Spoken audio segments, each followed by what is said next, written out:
সুপ্রিয় দর্শক, আসসালামু আলাইকুম। আজকে শেয়ার করব ডিম এবং ফুলকপি দিয়ে মজার কোরমা রেসিপি।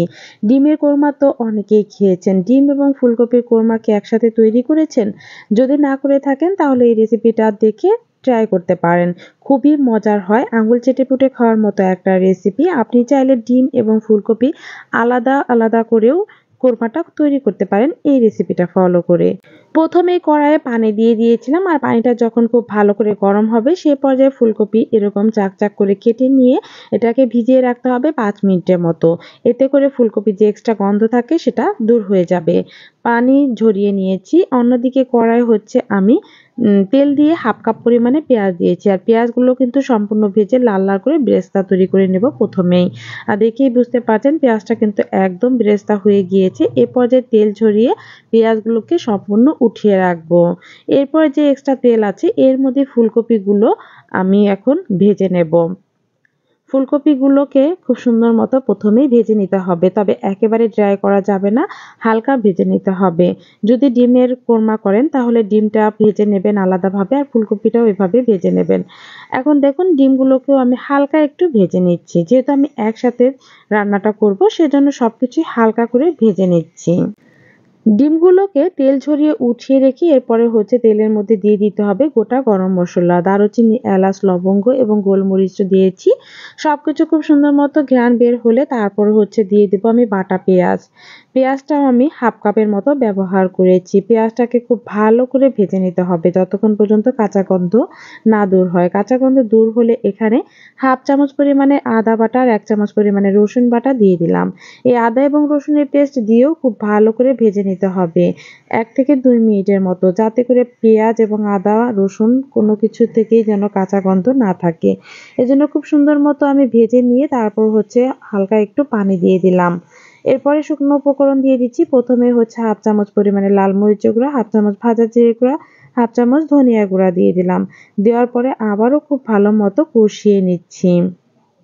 কষিয়ে তেল উঠিয়ে নিয়েছি। খুব সুন্দর মতো কষানো হয়ে গেলে এরপরে হচ্ছে 2 চামচ পরিমাণে বাদাম পেস্ট দিয়ে দিয়েছি। কাজু বাদাম এবং কাঠবাদাম আমি খুব সুন্দর করে মিহি করে বেটে রেখেছিলাম, সেটা দিয়ে দিলাম। এটা দিয়েও খুব ভালো করে একটু কষিয়ে নিতে হবে। এরপরে হচ্ছে হালকা একটু পানি দিয়ে দিলাম মশলাটাকে আরো সুন্দর মতো কষানোর জন্য। খুব সুন্দর মতো কষানো হয়ে গেলে এর মধ্যে দিয়ে দিব আমি এখন হচ্ছে টক দই। 3 টেবিল চামচ পরিমাণে টক দই আমি দিয়েছি। আর টক দইটা খুব ভালো করে ফেটিয়ে তারপরে হচ্ছে এর মধ্যে দেবেন। যখন টক দইটা দেবেন সে পর্যায়ে চুলার আঁচটা লো হিটে রাখবেন। স্বাদ মতো দিয়ে দিব প্রথমে লবণ, এরপরে হচ্ছে 1/2 চামচ পরিমাণে চিনি দিয়ে দিচ্ছি টক দইটার ব্যালেন্সটা ঠিক করার জন্য। এখন আবারও খুব সুন্দর মতো কষিয়ে নিতে হবে। একটু সময় নিয়ে মশলাগুলো কষাবেন যাতে করে খাবারটা অনেক বেশি টেস্টি হয়।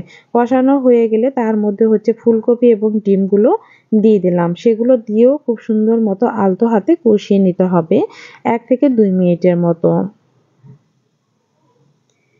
একটু সময় নিয়ে কষানো হলে এর মধ্যে যে এক্সট্রা পানি থাকে পানিটাও কিন্তু সম্পূর্ণভাবে শুকিয়ে যাবে। একটু সময় নিয়ে আমি খুব সুন্দর মতো কষিয়ে নিলাম। দেখেই বুঝতে পারছেন এর মধ্যে কোনো প্রকারের পানি নেই। এখন হচ্ছে আমি দিয়ে দিব দুধ।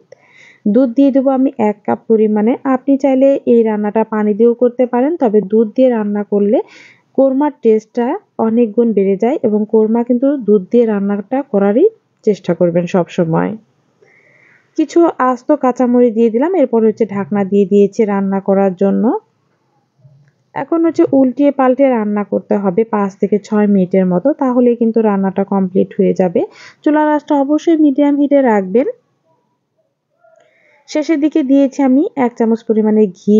কোরমা থেকে ঘিয়ের এই লাস্টের ফ্লেভারটা কিন্তু অসাধারণ লাগে। আর দিয়েছি আমি যে ভেজে রাখা পেঁয়াজ বেরেস্তা, সেই পেঁয়াজ বেরেস্তাটা। পেঁয়াজ বেরেস্তা দেওয়ার কারণে কোরমাটা এতটা টেস্টি হয়, আপনি অবশ্যই ট্রাই করবেন, যে দেখবেন কতটা ফ্লেভারযুক্ত হয় এবং খেতেও অনেক বেশি টেস্টি হয়। রান্নাটা কিন্তু একদম আমার কমপ্লিট হয়ে গিয়েছে।